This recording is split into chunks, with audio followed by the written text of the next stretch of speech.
Subscribe to our channel by clicking the subscribe button. Click the bell button and enjoy the latest uploads from our channel.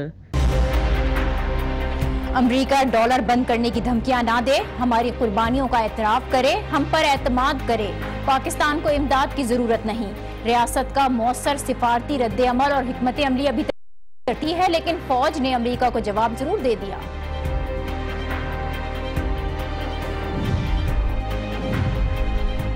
Noon league Nawaz Sharif की बहाली के लिए आइन में तरमीम का फैसला कर चुकी है। ऑपोजिशन तरमीम के लिए तैयार नहीं, सियासी बहरान खत्म होने के बजाय बढ़ता जा रहा है।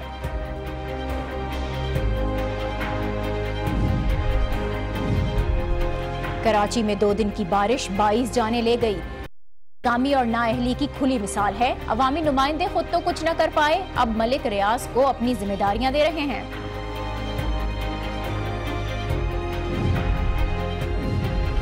और पाकिस्तान में 20 साल की उम्र के बाद हर चौथा शख्स ज़ियाबितस का शिकार हो रहा है।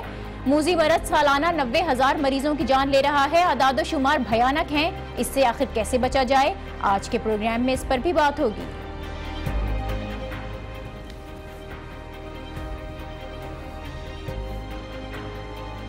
अस्सलाम वालेकुम, आप देख रहे हैं न्यूज़ विद नाजिया और मैं हूं नाजिया आशर। नई अफगान पॉलिसी के असरात पॉलिसी से ज्यादा शदीद हैं। कल अमरीकी सदर ने अफगानिस्तान में नाकामी का सारा जिम्मेदार पाकिस्तान को ठहराया। आज सेक्रेटरी ऑफ स्टेट ने नई धमकी दे डाली। अमेरिका की जानिब से डू मोर का मुतालबा तो पिछले 16 सालों से हो रहा है, लेकिन पाकिस्तान से शायद पहली बार दो टोक जवाब दिया गया है। आर्मी चीफ जनरल कमर बाजवा ने साफ साफ अल्फाज में कहा है कि पाकिस्तान को माली या अस्करी इमदाद की जरूरत नहीं, सिर्फ हमारी कुर्बानियों का एतराफ चाहिए। ये बयान अहम है, जिससे साफ है कि अब पाकिस्तान अमेरिका के हर हुक्म पर सरखम तस्लीम करने वाला नहीं। मजीद डू मोर नहीं होगा, क्योंकि जब से अफगान जंग का आगाज हुआ है यही वो मुतालबा है जो अमेरिका मुसलसल पाकिस्तान से दोहरा रहा है। पाकिस्तान ने इस मुतालबे को पूरा करने के लिए हर मुमकिन कोशिशें भी करके देख ली।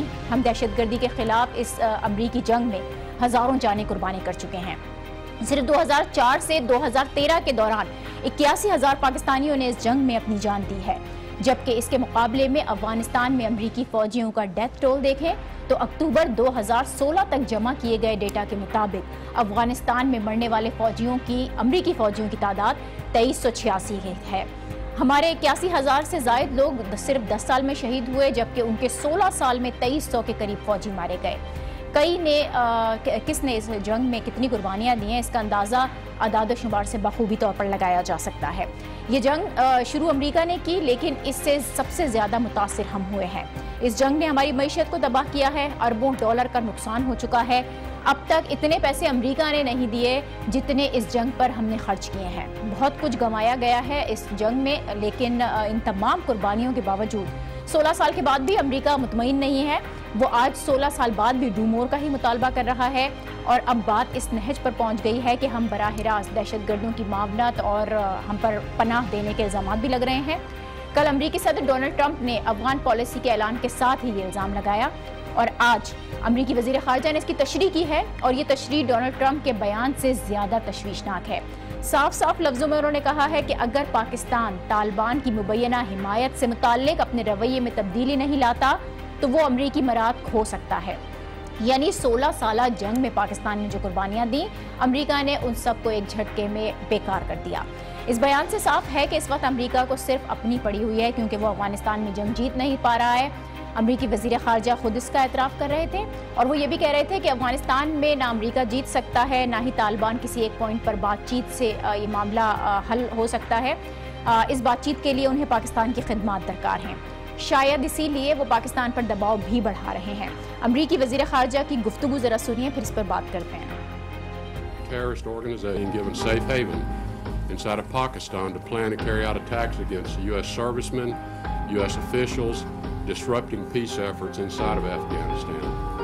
We are going to be conditioning our support for Pakistan and our relationship with them on them delivering results in this area.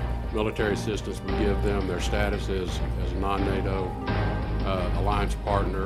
All of that can be put on the table, but Don has to decide what is in Pakistan's best long-term interest from a security standpoint for themselves.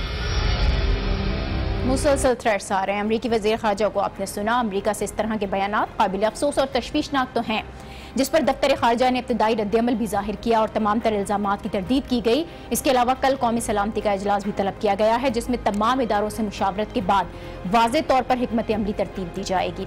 अब जिस तरह के ये हालात बन, इसमें पाकिस्तान को करना क्या चाहिए और जो हिकमत अमली तरतीब दी जा रही है, आया ये मौसर है या नहीं है, इस पर हम बात करेंगे। हमें साबिक सेक्रेटरी खारजा रियाज मोहम्मद खान साहब ने ज्वाइन किया है। बहुत शुक्रिया रियाज साहब आपका। अमेरिका की जानिब से पाकिस्तान से जो डू मोर का मुतालबा है पिछले 16 सालों से तो हो रहा है, कल नई अफगान पॉलिसी आती है, फिर उसके साथ ही जो है वो इंतहाई सख्त स्टेटमेंट्स भी आना शुरू हो गए हैं।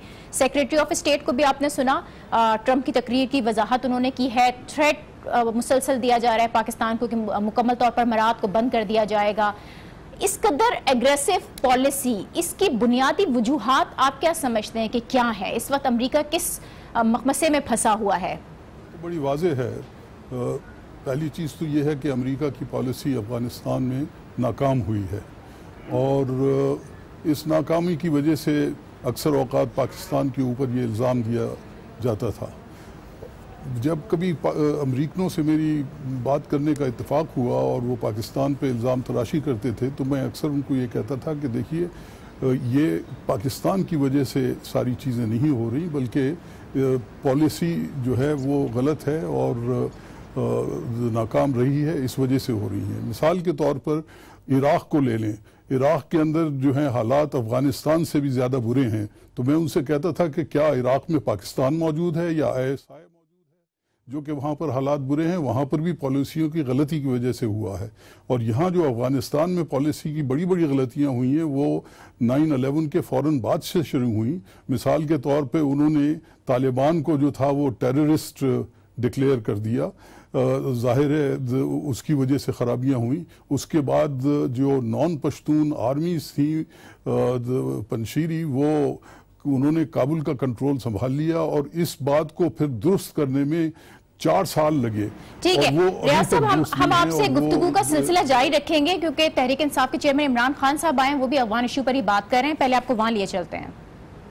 कमांडोज ने जनरल शहीद हुए इसमें, तो उसके बाद जब हम ये सुनते हैं डोनाल्ड ट्रंप से कि जनाब यहाँ सेफ हेवन्स हैं, यानी हम पनाह दे रहे हैं दहशतगर्दों को, और हिंदुस्तान की तारीफ कर रहा है जिसकी कोई कुर्बानी नहीं है इसके अंदर।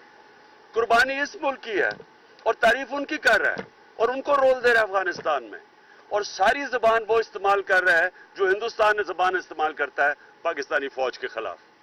मैं समझता हूं कि इसकी हमें सारी कौम को मिलकर सख्त मजम्मत करनी चाहिए कि ये किस तरह का आदमी है जो कि एक कौम ने जो हमें जो तबाही मची है मुल्क में। और मैं कहना चाहता हूं कि मैंने हमेशा कहा था इनकी जंग में ना शिरकत करो। मैं ये वाज़ेह करना चाहता हूं कि वो हमने शिरकत भी की, तबाही भी मचाई, बमबारी हुई, कबायली इलाका तबाह किया, सारा ऊपर से नीचे तक इंतहा पसंदी बढ़ गई, और आखिर में वो ये कहता है कि जनाब पाकिस्तान को हम जिम्मेदार ठहराते हैं। किस चीज के जिम्मेदार ठहराते हैं? कि जो वो अफगानिस्तान में जो उनकी पॉलिसी फेल हो चुकी है, जो उनकी नाकामियां थी अफगानिस्तान में, वो सारी जिम्मेदारी पाकिस्तान पर डाल दी है। कोई अपनी जरा ज़हन लगा के ये सोचे कि 1.5 लाख नेटो की फोर्स थी अफगानिस्तान में, इन्होंने तकरीबन 1000 अरब डॉलर खर्च कर चुके हैं अफगानिस्तान की जंग में। जितने अफगानी इसमें बेचारे शहीद हुए हैं, मरे हैं, वो अलहदा, जो इतनी ज्यादा कंसंट्रेशन दुनिया की हाईएस्ट, दुनिया की सबसे ताकतवर मिलिट्री मशीन अफगानिस्तान में थी, तो वो नहीं काबू पा सकी। नेटो की जो 1.5 लाख फौजी थे वो अफगानिस्तान को कंट्रोल नहीं कर सके क्योंकि कसूर पाकिस्तान का था। इनके पास सर्वेलेंस थी, इनके पास ड्रोन्स थे। कितने लोग आ रहे थे पाकिस्तानी बॉर्डर से, जब आते हैं ये कहते हैं ना कि पाकिस्तान से इंसर्जेंसी आई, इनकी इतनी सर्वेलेंस, 1.5 लाख फौज चंद हजार लोगों की वजह से अफगानिस्तान के ऊपर कामयाब नहीं हुई। ये कोई मानने वाली बात है? और आज आधा अफगानिस्तान इनके हाथ में, गवर्नमेंट के हाथ में नहीं है। क्या ये पाकिस्तान का कसूर है? यानी ये बिल्कुल वही बातें कर रहे हैं जो हिंदुस्तान कर रहा है कि कश्मीर में तकरीबन 25 साल से 7 लाख फौज इन्होंने कश्मीर में रखी हुई है और अभी तक बजाय काबू पाने के कश्मीर पे सारे कश्मीरी आज़ादी मांग रहे हैं और वो जिम्मेदारी पाकिस्तान को, वो कह जी पाकिस्तान की वजह से। यहां भी वही कि जी पाकिस्तान की वजह से अमेरिका कामयाब नहीं हो रहा और उन्होंने कहा क्या है कि हॉट परसूट होगी, यानी इनकी फौज अगर उन्होंने समझा कि पाकिस्तान में कोई दहशतगर्द है तो वो पाकिस्तान में आ जाएंगे। तहरीक इंसाफ के चेयरमैन इमरान खान को आपने सुना, अफगान पॉलिसी से मुतालिक वो अपने मौक़िफ़ का इजहार कर रहे थे और उन्होंने कहा कि जिस तरह से अमरीकी जंग के अंदर शिरकत की गई वो उसके खिलाफ थे, जिस तरह से तबाही हुई पाकिस्तान में उससे इंतहा पसंदी बढ़ी है और अब जबकि अमरीका फेल हो चुका है तो अपनी फेल पॉलिसी की तमाम तर जिम्मेदारी पाकिस्तान पर डाल रहा है। हमारे साथ रियाज साहब मौजूद हैं। रियाज मोहम्मद खान साहब, जिस तरह से हम बात कर रहे थे और अभी इमरान खान साहब ने भी कहा कि गलतियां तो हुई हैं, इन गलतियों से कुछ सीखा नहीं है। अब जो रिएक्शन है पाकिस्तान का, पाकिस्तान ने अफसोस का इजहार किया है, इल्जामात की तरदीद की है, टेररिज्म के खिलाफ जो ग्लोबल एफर्ट्स हैं उसका हिस्सा रहने का अज़्म भी जाहिर किया है। पाकिस्तान का रिएक्शन इस हालात की मुनासबत से आप समझते हैं कि इत्मीनान बख्श है? देखिए, पाकिस्तान का रिएक्शन जो है वो भी समझ में आता है। हमने टेररिज्म के ख़िलाफ़ जो जद्दोजहद की है उसमें बहुत ज़्यादा कुर्बानियाँ दी हैं, इसमें कोई शक नहीं है। लेकिन हमारे ऊपर जो आमतौर पर शक किया जाता है वो ये है कि जो लोग यहाँ से अफ़गान तालिबान या हक्कानी ग्रुप जैसे जो ग्रुप्स हैं वो अफ़गानिस्तान में जो कार्रवाइयाँ करते हैं उसके बारे में हम कोई ज़्यादा तशवीश नहीं रखते। हमारी जो जद्दोजहद का मरकज़ है वो तालिबान हैं, पाकिस्तानी तालिबान जो हमारे ख़िलाफ़ कार्रवाइयाँ करते हैं। लेकिन अब हमने ये कहना शुरू किया है कि हम फेंसिंग वगैरह भी कर रहे हैं और हम ऐसी कार्रवाइयाँ पाकिस्तान की सरज़मीन से नहीं होने देते जो कि जिनका इल्ज़ाम हम पर दिया जाता है। अगर ऐसी बात है तो फिर ये ज़रूरत है कि एक बड़े साफ गोयाना अंदाज से जो है अमरीकनों के साथ भी डायलॉग किया जाए और मैं समझता हूँ काबुल के साथ भी किया जाए कि ख़ास तौर पे अमरीकनों के साथ कि उनके क्या शुबहात हैं, क्या हैं और इनको किस तरीके से दूर किया जा सकता है। साथ साथ जो है हमें ज़ाहिर है फेंस वगैरह जो बना रहे हैं हम उसके ऊपर पूरी तवज्जो देनी चाहिए। तो अगर यहाँ से कोई कार्रवाई नहीं हो रही और हम तालिबान को भी, अफ़गान तालिबान को ये कह रहे हैं कि वो अगर यहाँ रहना चाहते हैं तो वो पुरअमन तरीके से रहें, हमारे यहाँ हमारी सरज़मीन का गलत इस्तेमाल न करें। और आखिर वो अगर ये क्लेम करते हैं कि 40% अफ़गानिस्तान उनके ज़ेर असर है तो बेहतर है कि वो लोग यहाँ से जाएं और जो कार्रवाइयाँ करनी हैं वो अपनी आपने बहुत सारे ऑप्शंस और सजेशंस तो रख दिए हैं रियाज साहब, लेकिन ट्रंप भी वही कर रहे हैं। अमेरिका की तरफ देखें तो जो साबिक अमेरिकी प्रेसिडेंट्स करते रहे, जो फौज कह रही है उस पर अमल दरामद किया जा रहा है। एक तरफ पाकिस्तान पर इल्ज़ाम भी लगाते हैं कि दहशतगर्दों को पनाह दी जा रही है, फिर दूसरी तरफ पाकिस्तान से ही तकाजा है कि पाकिस्तान तालिबान को मुज़ाकरात की मेज़ पर ला सकता है, यानी अपनी शराइत पर तालिबान से मुज़ाकरात और इसके लिए पाकिस्तान को इस्तेमाल करना। अब ये किस तरह से मुमकिन है कि एक तरफ से धमकियां भी दे रहे हैं फिर कह रहे हैं कि मुज़ाकरात भी करें? देखिए, तालिबान को अभी तक तो वो दहशतगर्द कहते हैं, तो लिहाजा ये और जो रीशन की कोई कोशिश है वो तो साथ साथ नहीं चल सकते। दूसरी बड़ी बात जो है वो ये है कि तालिबान की भी ये शर्त है कि सबसे पहले अमरीकी अफवाज वहाँ से निकल जाएं, उसके बाद वो किसी मुज़ाकरात की तरफ माइल होंगे। बात यह है पाकिस्तान को भी ये समझना चाहिए कि इस वक्त न सिर्फ अमेरिका बल्कि दुनिया की कोई ताकत, चीन हो या रूस हो, वो भी नहीं चाहेंगे कि तालिबान जो हैं उनका तसल्लुत अफ़गानिस्तान के ऊपर कायम हो। चीन और रूस शायद ये चाहे कि जी पावर शेयरिंग के अंदर तालिबान आ जाएं, लेकिन अभी तक जो बात नज़र आती है वो ये है कि तालिबान किसी सूरत में पावर शेयरिंग की तरफ आमादा नहीं है।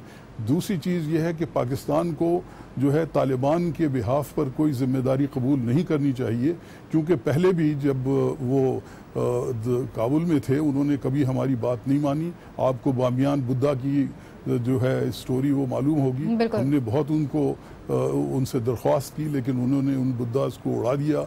उसके बाद भी हमने और बहुत कोशिशें की कि उसामा बिन लादेन को सऊदी अरब भेज दें, लेकिन वो भी हमसे नहीं माने और अब भी जो है वो हमारी बातें जो हैं वो ज़्यादा मानने के लिए तैयार नहीं हैं। तो ये चीज़ हमें मद्देनज़र रखनी चाहिए और तालिबान की तरफ से कोई जिम्मेदारी कबूल नहीं करनी चाहिए। लेकिन हमारा रोल है, इस रोल को जो है दूसरे वो रिकग्नाइज़ करते हैं, और अगर वो रिकग्नाइज़ करते हैं तो उनको खुद हमारे पास आना चाहिए और फिर हम उनसे पूछें कि आप हमसे क्या चाहते हैं। लेकिन वो खुद कैसे आएंगे रियाज साहब, वो खुद कैसे आ सकते हैं? जो अमेरिकन अप्रोच है इस वक्त अपने मकासद हासिल करने के लिए, क्या पाकिस्तान को धमकियां देने से, पाकिस्तान पर प्रेशर बढ़ाने से, या फिर पाकिस्तान की इमदाद खत्म कर देने की जो बात की गई है वो करने से, फिर अफगानिस्तान की तरफ आए तो फौज बढ़ाने से क्या अमेरिका अपना टारगेट अचीव कर पाएगा? जो अपना मकसद वो चाह रहा है उसमें वो कामयाबी हासिल कर सकता है ये सब कुछ करने के बाद? टारगेट तो ना अचीव कर सके, लेकिन जहाँ तक इमदाद का ताल्लुक है, इमदाद तो मेरा ख्याल है बड़ी वाजिबी सी है। और इमदाद के अंदर एक हिस्सा जो था बड़ा काफ़ी अरसे से वो ये कोलिशन सपोर्ट फंड्स का था।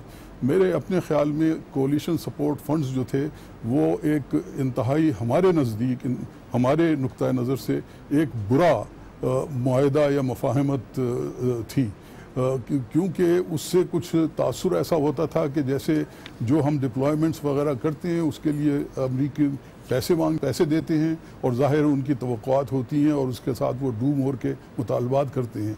दूसरी तरफ आपने देखा कि हमने उनको राहदारी यानी ट्रांजिट भी तकरीबन मुफ्त दिया हुआ था, एयर कॉरिडोर्स भी वो हमारी इस्तेमाल करते थे और 3 एयर बेसेस भी हमारे इस्तेमाल करते थे, उसका वो तकरीबन मुफ्त में था। तो ये मुआहदा हमने तब्दील करने की कोशिश की थी 2011 में, उससे पहले भी कुछ कोशिशें हुई, लेकिन अमरीकी इसरार करते थे कि नहीं ये चीज़ ऐसे ही कायम रहेगी, और वो अभी तक रही है। हमें मेरा ख्याल है पोलाइटली और फर्मली उनको कह देना चाहिए कि ये जो चीज़ है ये ना उनको सूट करती है ना हमें सूट करती है, और इसको हटाइए। उसके अलावा ज़ाहिर है अमेरिका जो है बहुत बड़ा मुल्क है और उसके साथ हम अपने ताल्लुकात में ख़राबी देखना नहीं चाहते, लिहाजा हम उनके साथ डायलॉग करें, लेकिन ये डायलॉग जो है वो फर्म होना चाहिए लेकिन पोलाइट होना चाहिए। इसके अंदर हमें कोई शोर शराबा और गम व गुस्से के इजहार करने की ज़रूरत नहीं है। बाकी आपका जो सवाल है कि आया अमरीकी जो हैं वो इसमें कामयाब रहेंगे, तो ये तो इसके अगेंस्ट तो एक बहुत बड़ा क्वेश्चन मार्क है, क्योंकि वो पहले उनकी ज़्यादा अफवाह थी, उससे कामयाब नहीं हो सके तो अब मुश्किल नज़र आता है। लेकिन उनके साथ अगर वो कोऑर्डिनेशन करना चाहते हैं बॉर्डर मैनेजमेंट की, तो हमको इस बात पे तैयार होना चाहिए। बहुत शुक्रिया रियाज मोहम्मद खान साहब, साबिक सेक्रेटरी खारजा, इजहार कर रहे थे जो मौजूदा हालात हैं उसके ऊपर। नई अफगान पॉलिसी को लेकर अमेरिका जितना एग्रेसिव हो रहा है इससे वो अपने टारगेट को अचीव नहीं कर सकता। मुज़ाकरात की ज़रूरत है, डायलॉग की ज़रूरत है, पाकिस्तान से भी डायलॉग हो और अफगानिस्तान में भी डायलॉग का जो प्रोसेस है उसको आगे बढ़ाया जाए। ऐसे हालात कि जिसमें हम आलमी दबाव का शिकार हैं, अमेरिका की जानिब से मुसलसल धमकियां मिल रही हैं, मुसलसल डू मोर के मुतालबे हो रहे हैं, ऐसे वक्त में हमारी हुकूमत सियासी मामलात से ही नहीं निमट पा रही है। मुसलसल एक सियासी बहरान दिखाई दे रहा है। नवाज शरीफ के डिस्क्वालिफिकेशन के बाद से अंदरूनी मामलात ठीक तरीके से नहीं चल पा रहे हैं, फिर दूसरी तरफ शरीफ खानदान अपनी परेशानियों में उलझा हुआ है। ऐसे में एक अफसोसनाक खबर ये कि कुलसूम नवाज़ की तबीयत नासाज हुई है, उन्हें कैंसर डायग्नोज हुआ है और आज मरियम नवाज़ ने भी इस बात की तस्दीक की। उन्होंने ट्विटर पर अपना बयान जारी किया और फिर ये बताया कि कुलसूम नवाज़ को लिम्फ नोड्स का कैंसर है और उसका फौरी तौर पर ट्रीटमेंट शुरू कर दिया गया है, लेकिन ये कैंसर इब्तदाई स्टेज में है जिसका इलाज मुमकिन है। कुलसूम नवाज़ की सेहत से मुताल्लिक ये खबर इंतहाई अफसोसनाक है। हम सभी उनकी सेहत के लिए दुआगो हैं कि इंशाअल्लाह वो जल्द सेहतयाब होकर वापस वतन आ जाएं, क्योंकि वो सिर्फ नवाज शरीफ की एहलिया ही नहीं है, सियासत में भी बड़ा अहम किरदार है उनका। इस वक्त वो लाहौर के अहम तरीन हल्के NA 120 से भी इलेक्शन लड़ने जा रही हैं और उनकी इस बीमारी के बावजूद नून लीग ने उस हल्के में अपना उम्मीदवार उनको बरकरार रखने का फैसला भी किया है। अलबत्ता अब उनकी इस बीमारी के बाद ये तय है कि इलेक्शन मुहिम उनके लिए चलाना मुमकिन नहीं है, तो इम्कान यह है कि मरियम नवाज़ उनकी जगह इलेक्शन मुहिम को लीड करेंगी और इससे मुताल्लिक वज़ीर रेलवे साद रफ़ीक ने आज मीडिया को आगाह किया था। खबर आई है बेगम साहबा की नासाजी तबाह की, अल्लाह ताला उनको सेहत कामला अता फरमाए। लेकिन अभी कुछ देर पहले जो खबर चल रही थी वो खबर दुरुस्त नहीं है। पहली जो खबर थी उस हवाले से इंशाल्लाह डॉक्टर्स का ये कहना है कि ये क्योरेबल है। फिलहाल NA 120 के उम्मीदवार के हवाले से तब्दीली की कोई तजवीज़ ज़ेर गौर नहीं। नवाज शरीफ साहब के लंदन जाने के हवाले से अभी कोई तारीख वगैरह तय तो नहीं की गई। साद रफीक को आपने सुना। नून लीग के लिए NA 120 हल्का बहुत अहम है, लेकिन जितनी तवज्जो इस वक्त हुकूमत इस हल्के पर दे रही है, पार्लिमानी मामलात पर उतनी तवज्जो नजर नहीं आ रही। कौमी असम्बली के पिछले कई इजलास में कोरम पूरा नहीं हो पा रहा। हुकूमत के बेशतर वज़रा पार्लियामेंट में नहीं आ रहे, जिस पर कल कायदे हिज़्ब इख्तिलाफ खुर्शीद शाह भी खासे बरहम हुए थे। उनकी भी गुफ्तगू सुनिए। पाकिस्तान के 22 करोड़ अवाम क्या देख रहे हैं? एम्प्टी कुर्सी, चेयर्स, क्या इस तरीके से ये इस मुल्क का निजाम चलेगा? बचपन में हम स्कूल में लेट आते थे, कुर्सी पे खड़े हो जाते थे। इनको कुर्सी पे खड़ा कर दे वजीरों को।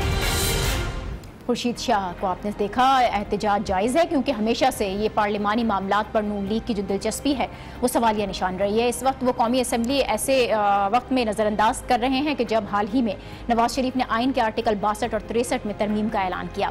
इस हवाले से जाती उमरा में एक मुशावरती इजलास भी हुआ है, जिसमें तरमीम को सिर्फ आइन की शिक 62(1)F तक महदूद रखने का फैसला हुआ है। हुकूमत इस आर्टिकल के तहत नाअहली की मुद्दत मुतय्यन करनी चाहती है, क्योंकि इस वक्त आइन में ये कहीं भी क्लियर नहीं है कि अगर आर्टिकल 62(1)F के तहत कोई शख्स डिस्क्वालीफाई होता है तो ये डिस्क्वालिफिकेशन कितने साल की होगी, इसकी मुद्दत क्या होगी। तो हुकूमत इसकी मुद्दत का तयन करना चाहती है और ये मुद्दत 5 साल से कम रखने का सोचा जा रहा है, क्योंकि यही वो दोनों आर्टिकल्स हैं जिनकी बुनियाद पर नवाज शरीफ को डिस्क्वालीफाई किया गया। और अगर हुकूमत आइन में तरमीम करने में कामयाब हो जाती है तो इम्कान है कि मियाँ साहब के फिर से वज़ीर आज़म बनने के दरवाजे खुल जाएंगे। लेकिन इस तरमीम के लिए उन्हें सेनेट की मंजूरी दरकार है, जहां पीपल्स पार्टी की अक्सरियत है, जो इस वक्त आर्टिकल 62-63 में किसी भी तरमीम की मूड में नहीं है। अलबत्ता सेनेट का इस पूरी सियासी सूरत हाल में जो किरदार मुस्बत है। चेयरमैन सेनेट रज़ा रब्बानी ने सबसे पहले ग्रैंड नेशनल डायलॉग की तजवीज़ रखी थी, ताकि इदारों को मुज़ाकरात के ज़रिए उनकी हुदूद का पाबंद बनाया जा सके और इंतज़ामी बहरान का कोई हल निकाला जा सके। इस तजवीज़ पर ISPR ने भी रजामंदी का इजहार किया था। अलबत्ता साबिक सदर आसिफ अली जरदारी से ऐसे किसी किस्म के जो डायलॉग हैं उनका हिस्सा बनने से वो इनकार कर चुके हैं। लेकिन अब इस वक्त अमरीकी इल्ज़ामात के बाद जो सूरत हाल बन रही है, इसमें ग्रैंड नेशनल डायलॉग के लिए तमाम इदारों और सियासतदानों का एक मेज़ पर आना नागुज़ीर है। यही वो वक्त है कि जब स्टेक होल्डर्स को अपने रवैयों पर नज़रसानी करनी है और कौमी मफाद के लिए एक पेज पर आना ज़रूरत बन गया है। इसी के साथ एक करते हैं हम, और इस ब्रेक के बाद कुछ और अहम खबरें हैं जिस पर बात होगी। देखते रहिए news hour with Nazia. Welcome back. Sugar या ज़ियाबितस पाकिस्तान में वक्त के साथ साथ सबसे आम मरज़ बनता जा रहा है। एक उम्र के बाद तकरीबन हर शख्स ही इस मरज़ में मुब्तला दिखाई देता है, लेकिन अब ये मरज़ नौजवानों में तेज़ी से फैल रहा है। ये इंकशाफ हाल ही में सामने आने वाले एक सर्वे में सामने आया है, जिसमें दावा ये किया गया है कि पाकिस्तान में 20 साल की उम्र से ज़ायद का हर चौथा शख्स ज़ियाबितस का शिकार है। इस सर्वे में आलमी इदारे सेहत के स्टैंडर्ड्स को फॉलो करते हुए 20 साल की उम्र से ज़ायद के 8000 लोगों के ब्लड सैंपल्स लिए गए, जिसके बाद पता ये चला कि डायबिटीज़ के 7% मरीजों को ये पता ही नहीं था कि वो इस मरज़ का शिकार हैं। फिर 26% लोग ऐसे थे जिनका शुगर लेवल बॉर्डर लाइन पर पाया गया, यानी वो लोग किसी भी वक्त डायबिटीज़ का शिकार हो सकते हैं। और बहुत ही तशवीशनाक बात यह है क्योंकि पाकिस्तान में ये मरज़ सालाना 90,000 मरीज़ों की जान ले लेता है। 1.5 से 2 लाख मरीज़ हर साल इस मरज़ की वजह से गैंग्रीन का शिकार हो जाते हैं, जिसकी वजह से उनकी टांग भी काटा पड़ती है और टांग कटने के बाद 70% मरीज़ सिर्फ 5 साल ही जी पाते हैं। ख़तरनाक ये मरज़ है, लेकिन इसके पाकिस्तान में तेज़ी से फैलने की वजह क्या है और फिर ये कि इसका तदारुक किस तरह से मुमकिन है, इस पर हम बात करेंगे। हमें माहिर ज़ियाबितिस डॉक्टर इम्तियाज़ हसन साहब ने ज्वाइन किया है। बहुत शुक्रिया डॉक्टर इम्तियाज़ आपका। आज से 30-35 साल पहले की अगर हम बात करें तो कभी सुनने को मिल जाता था कि किसी को डायबिटीज़ हो गई है, लेकिन वक्त गुजरने के साथ साथ ये मरज़ बड़ा आम से आम होता चला जा रहा है। इस कदर तेज़ी से फैलने की वजूहात क्या हैं? इसकी बहुत सारी वजूहात हैं। इसमें सबसे बड़ी वजह है कि हम जेनेटिकली जीनियाती तौर पे हम एक ऐसी कैटेगरी से ताल्लुक़ रखते हैं जिसको डायबिटीज़ होने का ख़तरा है। जैसे साउथ ईस्ट एशिया के लोग, पाकिस्तान, इंडिया, बांग्लादेश के लोग, जेनेटिकली हम डायबिटीज़ हमें होने का चांसेस ज़्यादा हैं।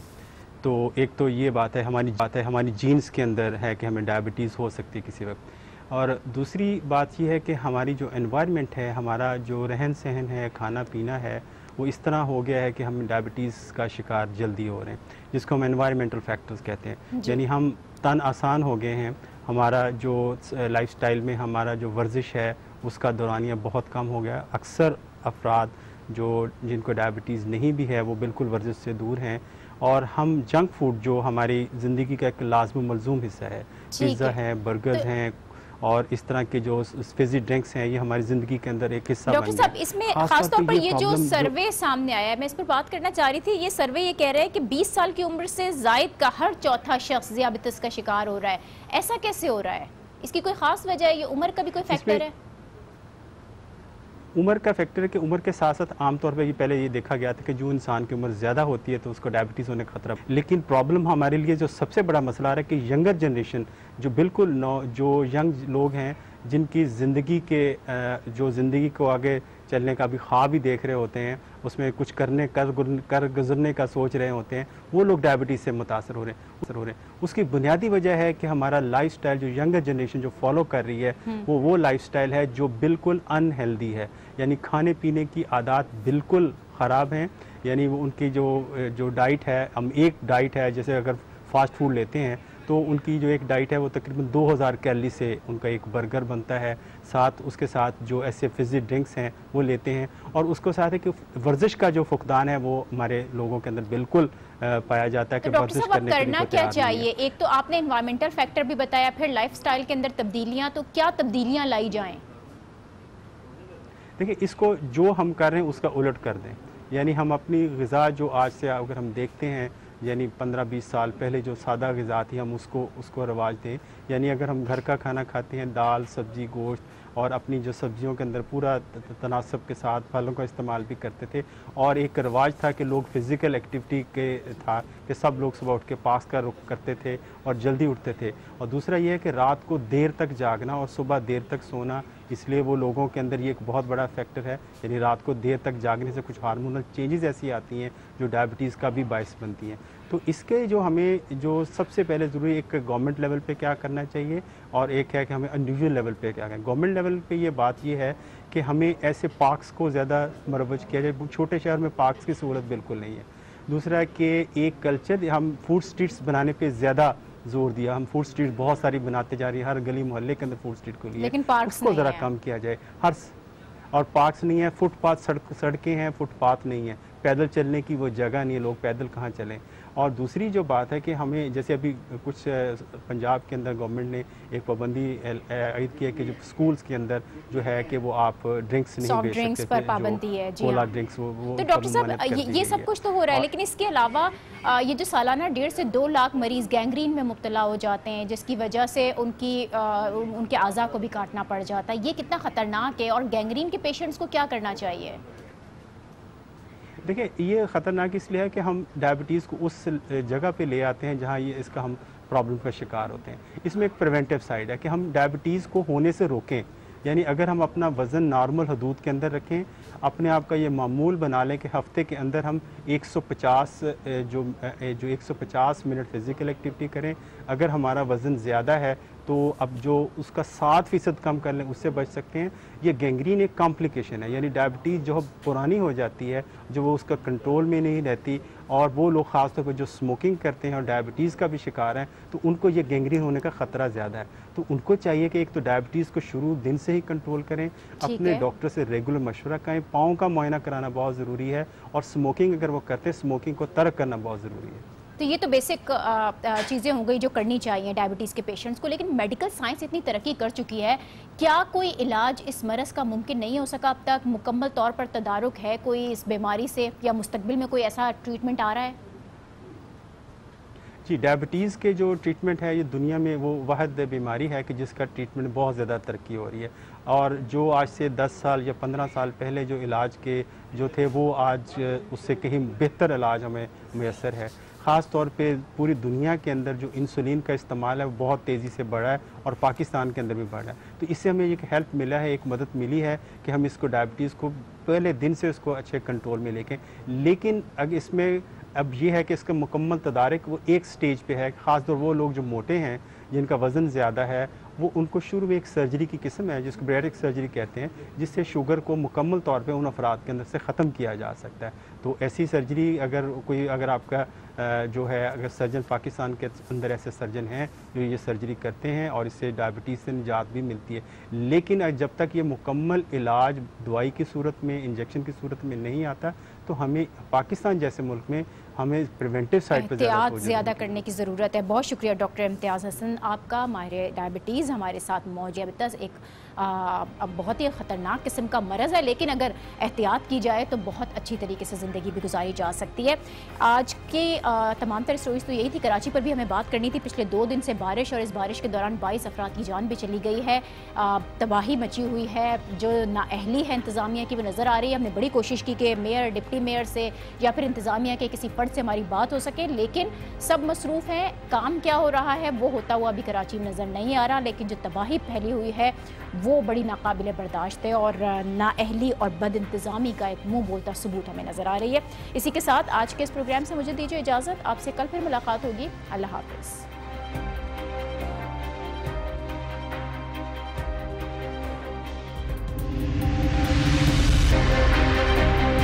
करनों पढ़ने के लिए हमारे पास वक्त नहीं है। तुम जब डेमोन्स्ट्रेशन करने जाओगे तो मांगोगे क्या?